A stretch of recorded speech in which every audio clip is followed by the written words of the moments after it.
अस्सलाम वालेकुम। कैसे हैं आप लोग सब? ठीक हैं? अच्छा, आज इंशाल्लाह ताला हमारा 5वां लेक्चर है और इसके अंदर हम लोग जो कॉन्सेप्ट है मेयर्स का और अगर आम अल्फाज में बात की जाए तो जो फार्मूलाज और जो केपीआईज या जो हम लोगों ने अपने डाटा है जिसको एनालाइज करना होता है जिन चीज़ों को, अगर वो अवेलेबल नहीं है हमारे पास, लेकिन हमारे पास डाटा में से वो निकाली जा सकती हैं, तो वो किस तरीके से हम लोग क्रिएट कर रहे होते हैं इसमें। और डैक्स लैंग्वेज है जो, वो क्या चीज़ है, वो किस तरीके से हम लोगों ने सीखनी है, किस लेवल पे सीखनी है स्टार्ट करने के लिए, और वो आसान है, मुश्किल है, ये सब चीज़ें हैं जो आज के हम लेक्चर में कवर करेंगे। तो पहले मैं सबसे आपको समरी दे देता हूँ कि हम लोगों ने अभी तक क्या किया है। हम लोगों ने अपने पहले लेक्चर के अंदर देखा कि किस तरीके से पावर बीआई डाउनलोड होता है, उसको किस तरीके से इंस्टॉल करना है। फिर उसके बाद हम लोगों ने डाटा को पावर बीआई के अंदर इंपोर्ट करना सीखा कि कौन-कौन से डाटा सोर्सेज़ से हम लोग डाटा है जो इसके अंदर लेकर आ सकते हैं और उसको एनालाइज़ करना स्टार्ट कर सकते हैं। उसके बाद हम लोगों ने पावर क्यूरी को समझा कि किस तरीके से डाटा है जो उसको क्लीन किया जाता है, किस तरीके से हम यूज़फुल डाटा को एक्सट्रैक्ट करते हैं और जो अनयूज़फुल होता है उसको हम लोग रिमूव कर देते हैं। फिर हम लोगों ने रिलेशनशिप सीखे कि किस तरीके से डाटा मॉडलिंग की जाती है, किस तरीके से टेबल्स को, किस तरीके से डाटा को आपस में कनेक्ट किया जाता है। अब आज हम लोग उसके टॉप के ऊपर देखेंगे कि हम लोग किस तरीके से मेयर्स में काम कर रहे होते हैं और किस तरीके से हम लोगों ने इसको यूज़, मतलब तकरीबन आप समझ लें कि अगर आपको मेयर्स बनानी नहीं आती तो आप 80% जो पावर बीआई के रिसोर्स है, बेसिकली पावर बीआई अगर 100% एक काम को अचीव कर सकता है, तो आप 80% है जो वो आपको नहीं करना आएगा। आप उसको यूज़ नहीं कर सकोगे अगर आपको डैक्स नहीं आती, अगर आप मेयर्स नहीं बनाते। कोई इतनी मुश्किल चीज़ नहीं है, समझ लेंगे बेसिक्स को तो आपके लिए आसान हो जाएगी। कुछ भी याद करने की ज़रूरत नहीं है, रट्टा लगाने की ज़रूरत नहीं है, बस आप कॉन्सेप्ट है जो वो समझें आज। मैं फिर आपको इंशाल्लाह ताला बताता हूँ कि किस तरीके से हमने इसको आगे लेके चलना है। तो जो सबसे पहला बेसिक कॉन्सेप्ट है, वो आपने समझना है। 2 चीज़ें होती हैं, एक होता है कि रो रो कॉन्टेक्स्ट और एक होता है कि फ़िल्टर कॉन्टेक्स्ट। अब ये दोनों चीज़ें क्या हैं? फॉर एग्ज़ाम्पल आप डाटा में आएँ, तो ये देखें कि ये यहाँ पे ये रोज़ हैं हमारे पास, ये कॉलम्स हैं और इन कॉलम्स में फर्दर रोज़ हैं। जिस तरह वो बता रहा है कि इसके अंदर 10,889 रोज़ हैं, जबकि एक कॉलम के अंदर 1, 2, 3, 4, 5, 6, 7, 8 कॉलम्स हैं हमारे पास और हर कॉलम के अंदर हमारे पास 10,889 रोज़ हैं। अच्छा, अब मैंने आपको बताना था कि रो कॉन्टेक्स्ट बेसिकली क्या होता है। जो लोग एक्सेल यूज़ करते हैं, उनको पता होगा कि एक्सेल के अंदर हम लोग क्या करते हैं। फॉर एग्ज़ाम्पल अब देखें कि हमारे पास है, प्राइस आ रही है इस आइटम की, प्रोडक्ट की 1338 और उसने बताया कि एक क्वांटिटी उसने खरीदी है। तो मैं इससे पता करवा सकता हूँ कि यार यूनिट प्राइस क्या है। फॉर एग्ज़ाम्पल अब देखें हमारे पास कुछ चीज़ें हैं जो ये 4-4 खरीदी गई हैं, टोटल 112 उसका बिल बना है। तो मुझे देखना है कि यार पर यूनिट कॉस्ट क्या है। तो मैं क्या करता हूँ, एक्सेल की तरह मैं यहाँ पे एक कैलकुलेटेड कॉलम क्रिएट कर लेता हूँ। ठीक है? अभी आप देखें कैलकुलेटेड कॉलम, उसका फ़ॉर्मूलाज़ क्या होते हैं वो अभी आपने नहीं अंडरस्टैंड करना, आपने सिर्फ़ अंडरस्टैंड करना है कि हो क्या रहा है। अब क्या हो रहा है कि मैंने पर पर यूनिट प्राइस निकालनी है। मैं क्या करता हूँ, मैं कहता हूँ क्वांटिटी को मल्टीप्लाई कर दो, सॉरी, प्राइस को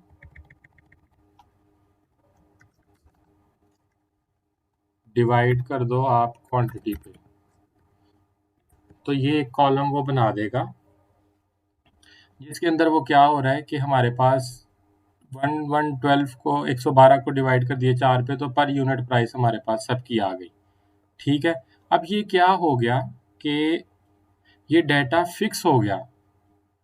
अब ये वाला जो कॉलम है इस डाटा का हिस्सा बन गया है। अब इसके अंदर हमारे पास फ्लेक्सिबिलिटी है जो वो ख़त्म हो गई है। अब ये क्या हुआ है कि ये आपने रो कॉन्टेक्स्ट इस्तेमाल किया है कि आपने एक रो के एक एक रो के एक सेल को मल्टीप्लाई कर दिया उसी रो के दूसरे सेल के साथ। तो ये काम जो हो रहा है ये हमारे पास हो रहा है रोज में, तो ये रो कॉन्टेक्स्ट होता है।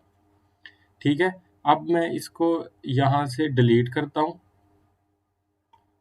यहाँ पे आपने समझ लिया कि यार ये रो कॉन्टेक्स्ट क्या होता है, और हम लोग कैलकुलेटेड कॉलम एक चीज़ होती है। अब उसके बाद मैं आपको बताता हूँ कि मेयर्स क्या होती हैं। अब फॉर एग्जांपल एक टेबल लेके आता हूँ मैं इधर। अब ये देखें आप, इधर से मैं लेकर आया, इधर से ईयर ले आते हैं हम 2008 ये वो। अब देखिए यहाँ पे मैं क्वांटिटी सिर्फ डाली तो उसने मुझे बता दिया कि 2018 में आपने 9650 जो है वो क्वांटिटी है जो सेल की है। अब बेसिकली हो क्या रहा है कि वो इधर आया, उसने आप यहाँ से 2018 सेलेक्ट किया,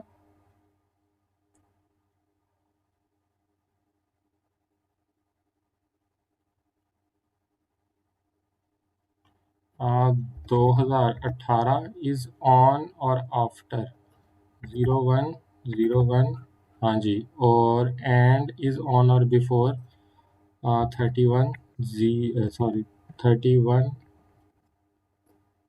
12 2018। अब ये देखें उसने क्या किया कि 2018 का फ़िल्टर लगाया। अब इस पूरे कॉलम्स को ना, इस पूरे कॉलम को उसने सम करके यहाँ पे मुझे बता दिया। तो ये क्या कर रहा है, ये बेसिकली फ़िल्टर कर रहा है। फ़िल्टर किस तरीके से, ये देखें यहाँ पे अब उसने टोटल क्वांटिटी मुझे बता दी। उसको अभी मैंने इसको कुछ भी नहीं कहा, उसने पूरे डाटा में इस पूरी कोई फ़िल्टर नहीं उसने लगाया, उसने कोई फ़िल्टर नहीं लगाया। इस पूरे कॉलम को उसने सम करके मुझे बता दिया कि यार इतनी क्वांटिटी आपने सेल की है। अब मैं एक फ़िल्टर लगवा रहा हूँ, वो फ़िल्टर क्या है मैं उसको बताता हूँ कि यार इस डाटा को तुम मुझे ईयरली डिवाइड करके बता दो। तो वो कहता है ठीक है 2018 में इतना, इतना, इतना, इतना। अब ये क्या हो रहा है, ये फ़िल्टर कॉन्टेक्स्ट इसके ऊपर चल रहा है। मैं उसको कहता हूँ कि यार तुम ना मंथली भी मुझे बता दो। अब वो बता रहा है कि 2018 जनवरी में इतना, इतना, इतना। देखो ओवरऑल सम है जो वो सेम रह रहा है। जैसे ही आप ये फ़िल्टर ख़त्म करते हो वो आपको बता देता है कि इतनी क्वांटिटी थी। तो ये बेसिकली हम इसको फ़िल्टर कॉन्टेक्स्ट में, इसको हम कहते हैं फ़िल्टर कॉन्टेक्स्ट ऑन हो गया है। अब मैं इसका जो डिवाइड कर रहा हूँ डाटा को, वो डिफरेंट फ़िल्टर्स के साथ मैं डिवाइड कर रहा हूँ। फॉर एग्ज़ाम्पल सेम क्वांटिटी है, मैं कहता हूँ कि आप मुझे बता दो लोकेशन आईडी के हिसाब से। तो वो अब मुझे बता रहा है कि यार A100 में आपने 251 क्वांटिटी सेल की है, ये इस तरह। तो ये बेसिकली फ़िल्टर, मैंने एक फ़िल्टर कॉन्टेक्स्ट है जो ऑन कर लिया। ठीक है, अब ये आपको क्लियर हो गई चीज़ें। सॉरी। अब हम आते हैं अपने मेन टॉपिक पे जो है कि डैक्स, एक मेजर कैसे क्रिएट होती है। और आप सिर्फ अभी के लिए याद कर लें, लिख के रख लें कहीं, कि आपकी कोशिश होनी चाहिए कि मैंने हमेशा मेजर्स क्रिएट करनी है। मैंने कभी भी कैलकुलेटेड कॉलम है जो वो नहीं क्रिएट करना। फॉर एग्जांपल अभी तक हम लोग क्या करते थे कि हम लोग कहते थे कि यार लोकेशन आईडी, और मैं इधर से ही क्वांटिटी को मैं इधर क्लिक करता था तो मेरे पास वो आ जाता था, सारा डाटा जो था वो मेरे पास आ गया था विदाउट क्रिएटिंग एनी मेजर। तो क्वेश्चन है कि सर मुझे मेजर्स फिर क्यों बनाने हैं जब मेरा ये काम हो रहा है। तो वो मैं अभी आपको बताता हूँ कि वो क्यों बनाने हैं। तो सबसे पहले मैं अब आपको मेजर क्रिएट करना बताता हूँ, फिर इस बात का आंसर हम करेंगे कि मेजर्स बनानी क्यों ज़रूरी हैं। आपने जो बेस्ट प्रैक्टिस है क्या करनी है, सबसे पहले हमेशा आपने इधर जाना है। मैं इसको ऑन कर लेता हूँ ताकि हम लोग रीड कर सकें। आप डाटा के टैब में जाके आपने एंटर डाटा करना है। एंटर डाटा करने से क्या होगा कि हम लोगों के पास वो क्रिएट टेबल की ऑप्शन आ जाएगी। आप सिर्फ टेबल का नाम रख लें, मेयर्स, मेयर्स रख लें, टेबल भी नहीं। आप इसको लोड करेंगे, अब यहाँ पे एक ना हमारे पास टेबल क्रिएट हो जाएगा।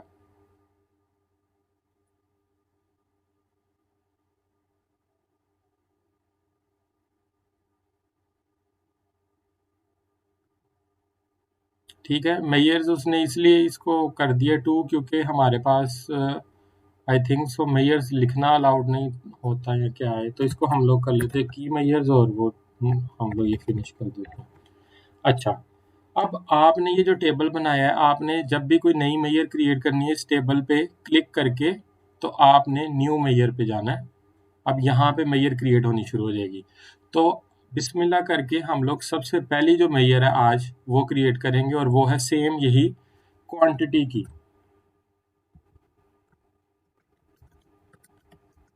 क्वांटिटी, अब देखिए मैं क्या चाहता हूँ, मैं चाहता हूँ कि यार मुझे सम करवाना है। वो क्या कर रहा है यहाँ पे, वो भी सम कर रहा है। अभी मैं आपको बताता हूँ कि हमें कैसे पता चलता है कि वो सम कर रहा है कि नहीं, लेकिन हमें अभी इसको सम करवाना है, और मैं लिख देता हूँ सम कर दो क्वांटिटी का जो कॉलम है उसको सम कर देता हूँ। तो ये मेजर मेरी पहली क्रिएट हो गई है, मुबारक हो जी, हमारी पहली मेजर क्रिएट हो गई। अब ये देखें, यहाँ पे आप इसके ये वाला जो है ये कॉलम अभी ये वहाँ से आ रहा है, ये जो वैल्यू है ये अभी टेबल से आ रही है इटसेल्फ, और ये यहाँ पे सम हो रहा है। मैं एवरेज भी ले सकता हूँ, मिनिमम काउंट ये सब ले सकता हूँ, लेकिन वो बाय डिफ़ॉल्ट इसका मेजर कर वो सम कर रहा होता है। अभी जो मैंने मेजर बनाई है इसको भी मैं इधर फेंकता हूँ, तो देखिए हमेशा आंसर सेम आ रहा है। क्यों? क्योंकि वो दोनों को आपस में सम का फॉर्मूला उधर भी लगा था और इधर भी हमारे पास सम चल रहा है। अच्छा, अब एक क्वेश्चन आप ये भी पूछ सकते हैं कि सर हमें इसके बनाने का क्या फ़ायदा है यहाँ पे? ये भी मैं लिख लेता हूँ, ये भी मैं आपको बाद में आंसर करूँगा कि why we need specific table for measures. ये गलतियाँ करके बड़ा एक मेजर प्रोजेक्ट खराब करके मैंने ये चीज़ सीखी थी, और मैं इसका आपको बताता हूँ कि इसका क्या फ़ायदा होता है। एनीवे, अब हमारे पास आ गई क्वांटिटी।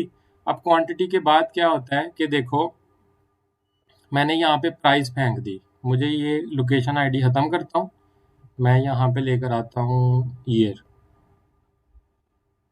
ठीक है, ईयर हमारा ऊपर आ गया।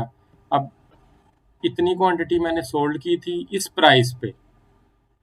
ठीक है, अब बेसिकली मुझे प्राइस नहीं चाहिए, मैं चाहता हूँ कि मुझे पता चले कि यार हर ऑर्डर पे मुझे प्रॉफिट कितना हुआ है। ठीक है, क्वांटिटी ख़त्म करते हैं। ये जो हमारे पास ऑलरेडी डाटा है, हम उसमें से ये क्वेश्चन का आंसर करते हैं कि मुझे हर ऑर्डर पे प्रॉफिट कितना हुआ है। तो उसके लिए ऑब्वियसली मुझे चाहिए ऑर्डर आईडी सबसे पहले, कि 2018 के ये ऑर्डर आईडी थे। अब मुझे देखना है कि यार इस ऑर्डर आईडी में कौन-कौन सी प्रोडक्ट्स थी जो हम लोगों ने सेल की थी, तो मुझे प्रोडक्ट आईडी भी चाहिए। ठीक है, अब मुझे देखना है कि यार ये प्रोडक्ट मैंने कितने की बेची, वो आ गया मेरे पास यहाँ से प्राइस। अब मेरा क्वेश्चन है कि ये ऑब्वियसली मुझे नहीं, ये तो टोटल बिल है, टोटल अमाउंट है। अब मुझे नहीं पता उसमें क्वांटिटी कितनी मैंने सेल की थी, तो मैं इधर डाल देता हूँ क्वांटिटी भी। अब मुझे पता चल गया कि यार 2018 में इस ऑर्डर में इस प्रोडक्ट पे एक क्वांटिटी बेची मैंने 136 की। अब सवाल ये आता है कि यार मुझे उसकी कॉस्ट क्या थी, मुझे कितने की पड़ती है। तो वो सेल्स के टेबल में नहीं है हमारे पास। वो कहाँ पे है? वो हमारे पास है प्रोडक्ट के टेबल में, ये कॉस्ट। अब मैंने यहाँ पे डाल दी वो कॉस्ट। ठीक है, अब वो मुझे बता रहा है कि ये 72 की है, लेकिन यहाँ पे प्रॉब्लम आ गया। ये कॉस्ट 504 एक पीस की है, लेकिन ये क्वांटिटी 4 की है, तो मेरे लिए प्रॉब्लम हो जाएगा। अब मैं क्या करता हूँ कि सबसे पहले ना मुझे इन सब, जब इस तरह का एडवांस हम लोगों ने कोई एनालिसिस करना होता है तो वहाँ पे हमें मेजर्स चाहिए होती हैं। अब हम लोगों ने क्वांटिटी की मेजर ये वाली जो थी ये तो बना ली हुई है, अब हमें चाहिए प्राइस की भी मेजर। तो बेसिकली मुझे मेजर चाहिए बिल अमाउंट, कि मैंने उसको कितना जो बिल था उसका बना था, वो हम लोग एक क्रिएट कर लेते हैं।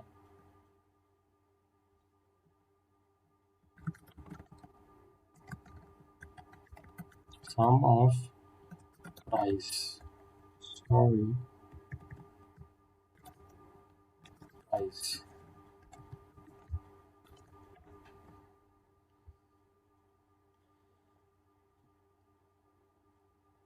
ठीक हो गया। अब मुझे इसी तरह एक बनानी है कॉस्ट की, न्यू मेजर,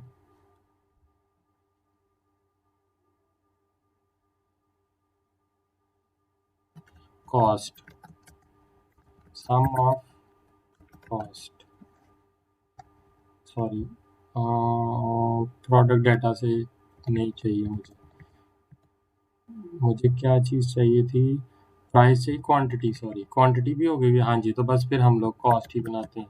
कॉस्ट है सम ऑफ कॉस्ट, प्रोडक्ट डाटा में कॉस्ट आ गया। अच्छा जी, अब बात हुई, कहानी शुरू हुई है मज़े की। ये सारे टेबल से ख़त्म हो गए। अब मैंने सबसे पहले कहा कि यार इस प्रोडक्ट आईडी की क्वांटिटी कितनी सेल हुई? आपने कहा 1। उसके बाद इसकी प्राइस कितनी थी?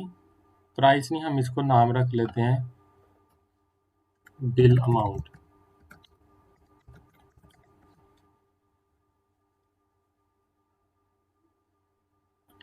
ठीक हो गया? ये बिल अमाउंट आ गया हमारा। अब उसके बाद इधर मैंने डाल दिया कॉस्ट।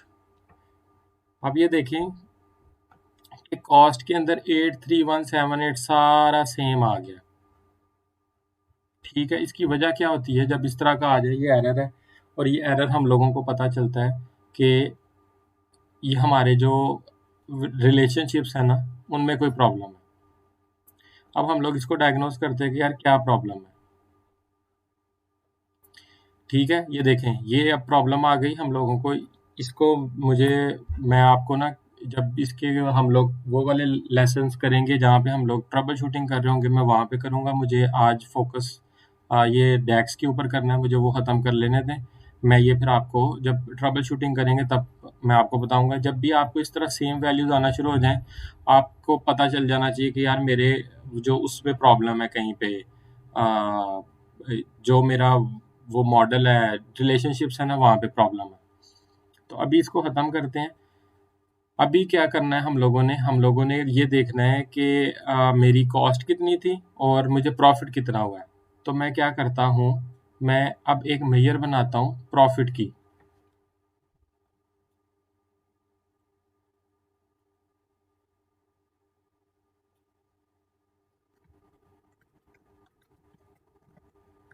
प्रॉफ़िट का सिंपल सा फ़ॉर्मूला है कि आपकी अ, बिल अमाउंट, उसमें से आपने माइनस कर देना है जो आपकी कॉस्ट थी, और मल्टीप्लाई ऑब्वियसली जो क्वांटिटी थी उसके साथ करना है आपने। तो ये आपका प्रॉफ़िट आ जाएगा। अब हम क्या करते हैं, अब ये क्वांटिटी भी ख़त्म की, बिल अमाउंट भी ख़त्म की, अब हम सिर्फ क्या करते हैं, यहाँ पे प्रॉफ़िट डाल देते हैं।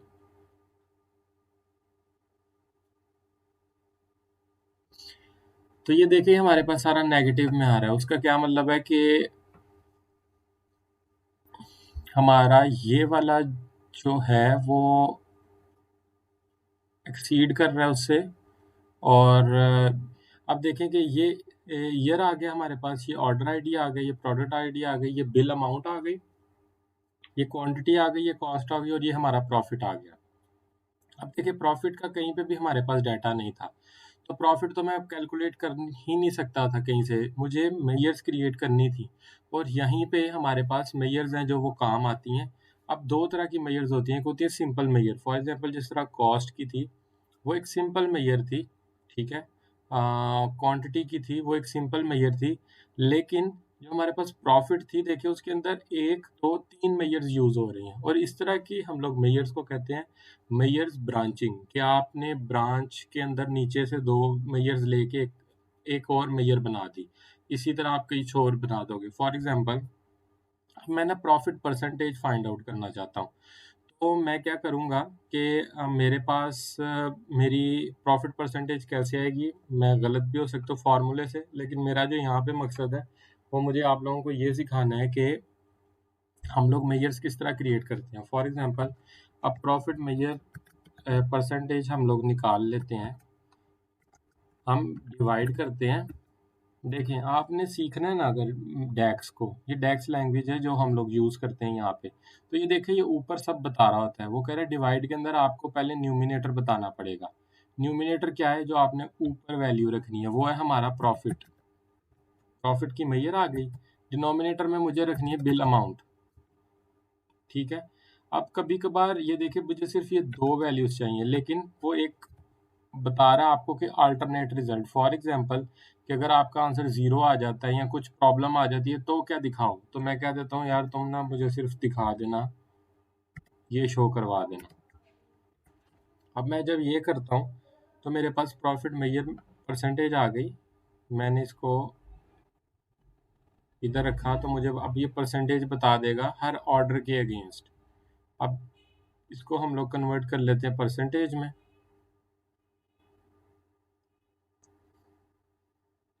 ठीक है, तो अब मुझे एक इंडिविजुअल ऑर्डर पे मुझे पता चल रहा है कि यार कि मेरे पास क्या परसेंटेज है। ये फॉर एग्जांपल प्रोडक्ट आईडी ख़त्म करते हैं, हम लोग ना ऑर्डर आईडी पे लेके आते हैं, तो देखें हमारे पास हर ऑर्डर का आ रहा है परसेंटेज। चलें हम ये भी ख़त्म करते हैं ऑर्डर आईडी भी। तो मुझे ईयरली पता चल रहा है कि यार मेरी प्रॉफिट परसेंटेज क्या रही थी, क्यों नहीं डिवाइड। अच्छा, क्योंकि मैंने कोई भी इसके अंदर वो नहीं डाला, प्रोडक्ट आईडी नहीं डाला, तो जिस वजह से ये पूरा उसको शो करवा रहा है। तो मुझे पता चल सकता है कि मेरी कौन सी प्रोडक्ट में क्या परसेंटेज है जो प्रॉफिट का मुझे मिल रहा है, कौन से ऑर्डर में मुझे क्या मिल रहा है, कौन सा कस्टमर है जो मुझे क्या दे रहा है। अब आप ये नेगेटिव साइंस देख रहे होंगे, ये फिर समझने की कोशिश करेंगे किसी दिन क्यों आ रहा है। यहाँ पे जो मकसद था वो ये था कि किस तरीके से हम लोग मेयर्स हैं जो यूज़ कर रहे होते हैं और किस तरीके से हम इसको आगे लेके जाएंगे। अब मज़े की बात ये है कि जब आप फॉर एग्जांपल एक दफ़ा मेयर क्रिएट कर लेते हैं, फिर आप कोई भी विजुअल ले लें, ये काम करेगा। फॉर एग्जांपल इसमें मैं प्रॉफिट डालता हूँ कि मेरा कितना प्रॉफिट हुआ है, किस में डाल देते हैं हम लोकेशन में डाल देते हैं। फॉर एग्जांपल किस कंट्री में मेरे कितना प्रॉफिट हुआ है, तो ये मेरे पास टोटल प्रॉफिट की आ गई कि कंट्री वाइज मुझे किस में प्रॉफिट हुआ। फॉर एग्जांपल कंट्री में ख़त्म कर देते हैं हम लोग किसी प्रोडक्ट का देख लेते हैं कि कौन सी प्रोडक्ट में मुझे क्या प्रॉफिट है। अब ये जो प्रॉफिट प्रोडक्ट 41 है, इसमें मुझे 25 के ये मेरी सबसे ज़्यादा प्रॉफिटेबल प्रोडक्ट है, जबकि बाकी हैं जो उसके अंदर मुझे लॉस है। तो इस तरीके से देख के हम लोग पता करवा रहे होते हैं कि कहाँ पे जो चीज़ें हैं, जो डाटा हमारे पास अवेलेबल नहीं है, हम उसको किस तरीके से एक्सट्रैक्ट कर सकते हैं यूजिंग मेयर्स। तो इसके लिए मेरे पास एक डॉक्यूमेंट है जिसके अंदर मेयर्स के जो भी फार्मूलाज हैं, जो सब चीज़ें हैं, वो मेरे पास अवेलेबल हैं। मैं भी वो भी आपके साथ शेयर कर दूंगा। जो आज के लेक्चर का मकसद था वो ये था कि आपको ये पता चल जाए कि डैक्स क्या है और किस तरीके से हम लोग इसको यूज़ करते हैं।